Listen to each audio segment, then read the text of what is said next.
Hello friends, this video on human health and diseases part 8 is brought to you by examfear.com. No more fear from exam. Next disease we will talk about is malaria. So the pathogen which causes malaria is a protozoa, Plasmodium. Now there are many different species of Plasmodium which cause malaria like Plasmodium vivax, falciparum and Plasmodium malaria. So basically, Plasmodium is the causal pathogen for malaria. So how do these organisms enter inside our body? Now, these organisms do not enter through contaminated food or water. Rather, they enter through bite of the female Anopheles mosquito. So that is why we often use mosquito repellents or mosquito nets to protect ourselves against mosquito. Because some of the mosquitoes can be really dangerous, and particularly this female Anopheles mosquito, their bite can actually inject the protozoa, that is, it can inject Plasmodium inside our body, and this can cause malaria. And what do we see here? So here we actually have a special transmitting agent. So this mosquito acts as the transmitting agent. So here you can see this lady is sitting here and reading book. Now it is possible that this mosquito is a female Anopheles mosquito, and while it bites the lady, it will also inject the Plasmodium inside its body.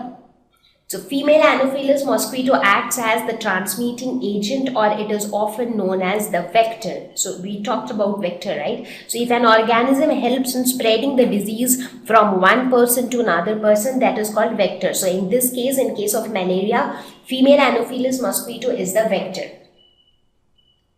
So you can see here.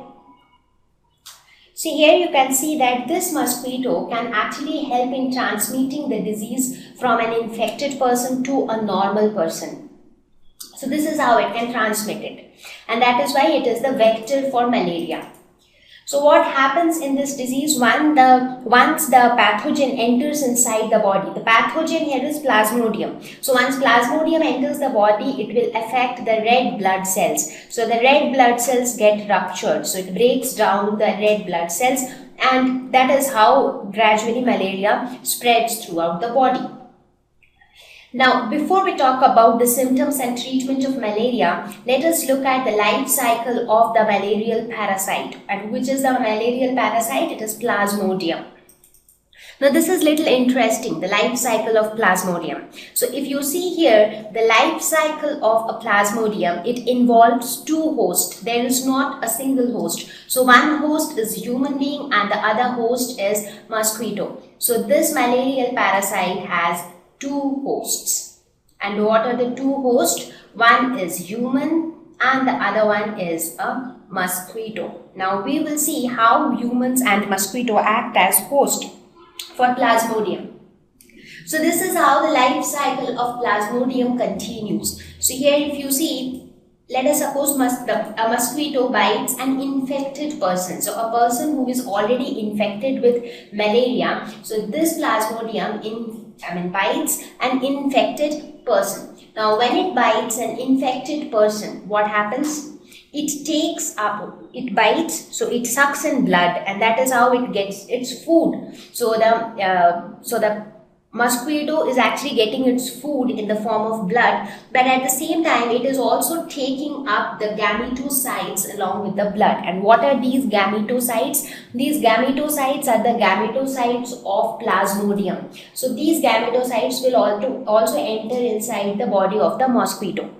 Now what will happen inside the body of the mosquito? These gametocytes will form gametes. Gametes, we all know what are gametes. They are the sex cells, that is the male and the female sex cells. These gametocytes will produce the gametes, that is the sex cells, and then these gametes will undergo fusion, and then they will form this ookinete, which will form the oocyst.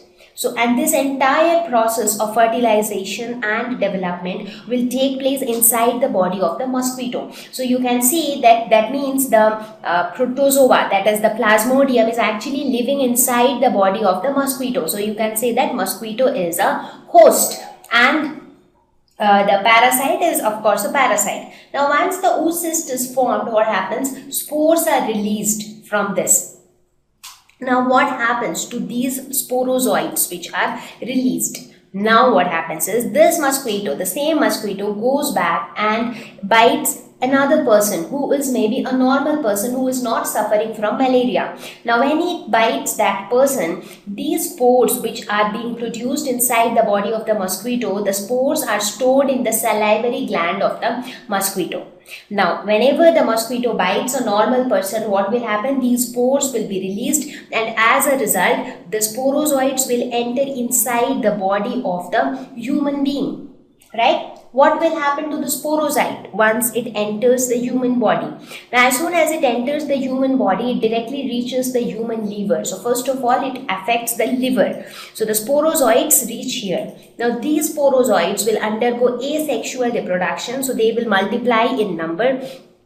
Now, when their number becomes too huge, the liver cells will start to burst. Now, when the liver cells burst, what will happen? The content will be released in the blood. Now, inside the liver is not one single cell. Liver is made up of many cells. Now, let us suppose inside one cell of the liver, you have these sporozoites. Now, these sporozoites undergo asexual reproduction. So, they keep on increasing in number. They multiply themselves. Now, then it becomes so much that that particular liver cell will burst. Now, when it bursts, what happens? The spores inside it, they get distributed or they get released in the bloodstream. Now, as soon as they get released in the blood, now asexual reproduction will continue to take place in the red blood cell. So, if you see here, this is how the asexual reproduction is taking place, where these are each red blood cell. So, see, inside each red blood cell, the asexual reproduction will happen, and again the same thing will happen. That is, inside each cell, the number of sporozoites will increase so much that the red blood cells will burst. Now, when the red blood cell bursts, there is a particular substance or a toxic substance which is released, and that toxic substance is known as hemozoin. So, hemozoin, I'll write it here. Hemo means blood. So, hemozoin is a toxic substance which is released when RBCs burst. So, basically this substance is present inside the red blood cells. Now, what do these substances do? This substance is that particular chemical which is responsible for causing fever and chills, that is fever with shivering. And you would have seen that in a patient who is suffering from malaria, fever is always accompanied by heavy chills. Right? So, due to this hemozoin, all the symptoms which are generally seen in malaria, they are because of this hemozoin.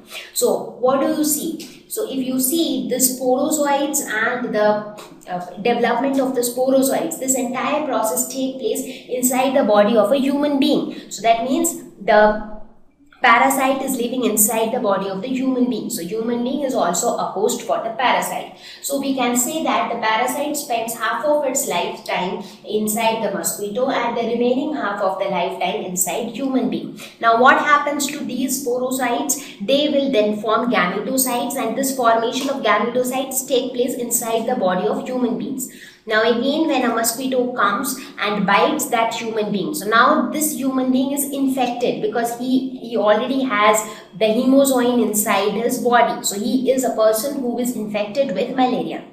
Now when a mosquito will come and bite this human being, the cycle will repeat because the gametocytes are present here. So the mosquito will pick up the gametocytes, and again this entire cycle will keep on repeating. So this is how the malaria disease is transmitted from one person to another person through female Anopheles mosquito. Now, it is not that just any mosquito can help in this transmission. It is done only by this specific mosquito.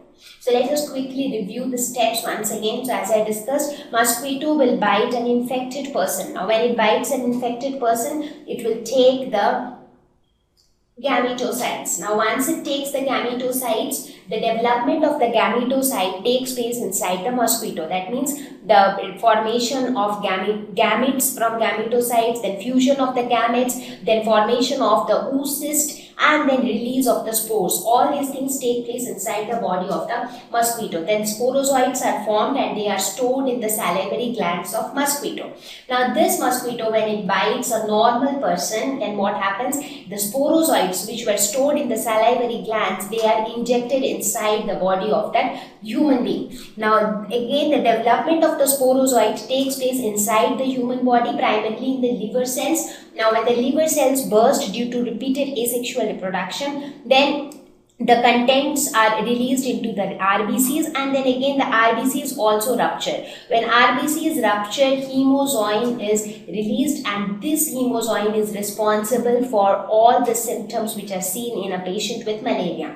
So what will happen as a result? Now these further process of the sporozoites will take place, and then gametocytes will be formed.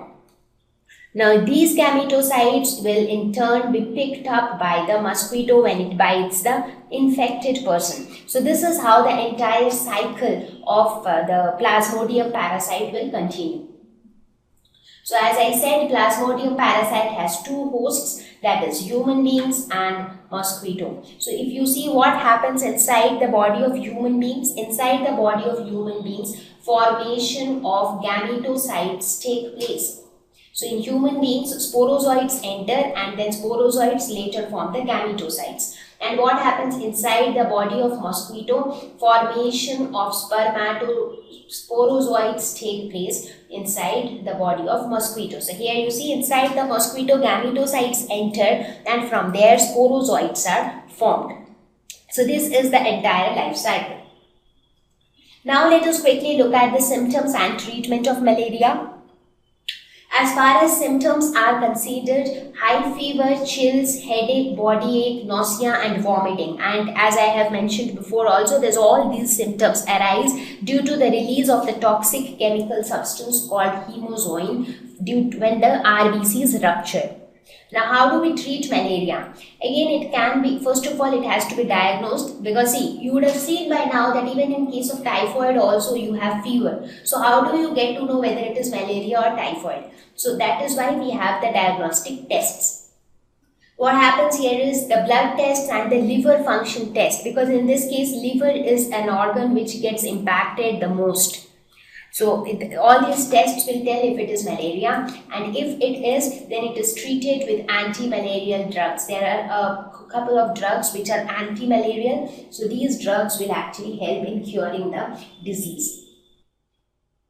Thank you. Please visit examfear.com for an easy 4-step learning process absolutely free of cost. Watch video lessons, ask questions, refer notes, and take an online test. Thank you once again.